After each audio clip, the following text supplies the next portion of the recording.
From Connecticut's newsroom, now Fox Connecticut Morning News. Oh, hello. We're out here chatting. It's actually pretty nice out here this morning.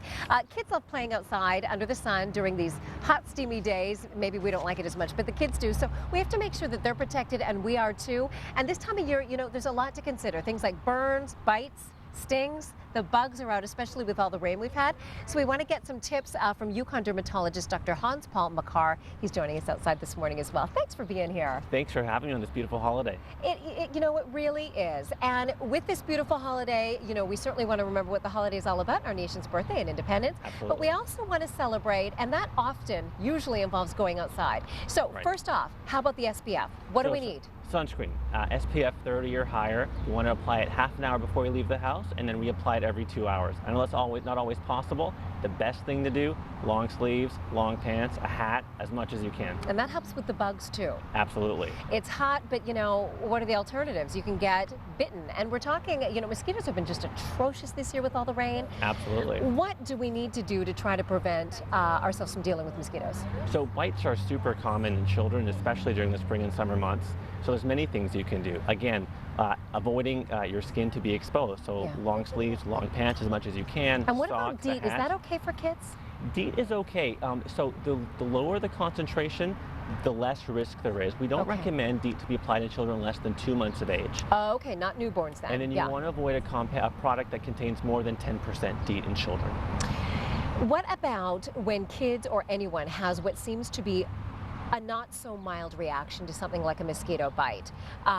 Something where the parents are like, this isn't right. So the key is to knowing when to react and when not to overreact. Right. So a mild reaction is redness, swelling, itching, and most of the time you can just put an ice pack, a mild antihistamine, or a mild topical anti-itch lotion like calamine.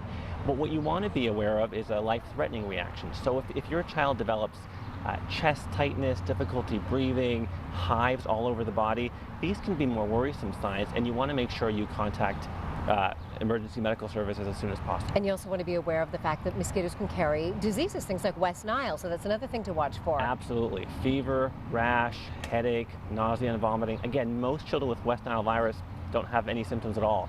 But if those do develop, you want to be sure to call your doctor. Let's talk about ticks, because I think ticks just freak so many people out. First off, how can we try to prevent getting, I mean, we're back to the long sleeves again, right? Absolutely. That's the theme of today. It helps with the sunburn as well. So ticks carry Lyme disease, and the most important thing to do to prevent Lyme disease is preventing getting bitten in the first place.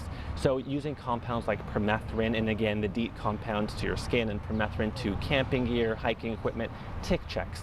Do a daily tick check, especially during the summer months, on your children. So tick bites happen behind the ears, under the arms, absolutely, in the belly button. Check these places. Take a shower when you come indoors. These are important things to prevent a tick bite. Lyme disease. So Lyme disease. If your child develops expanding red rash. That bullseye is often described. Exactly, and a fever after a tick bite, make sure you call your pediatrician and seek medical care. And the scary thing with that is sometimes you don't get that bullseye, so you have to really know the symptoms, don't you? Because that's another issue. Well, that's why it's important to know that you were bitten by a tick. So tick checks are so important. And if the tick has been on your skin for more than 24 hours, you're at risk. What about things like treating bites and stings?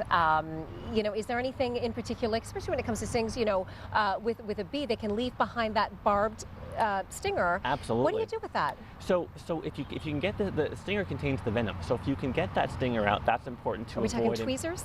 Yeah, gently. Yeah. And you just want to grab the base of it and pick it up, or I'll use a credit card and try and scrape it. If you take tweezers and pick it up, you might break the stinger, and you might make the reaction worse.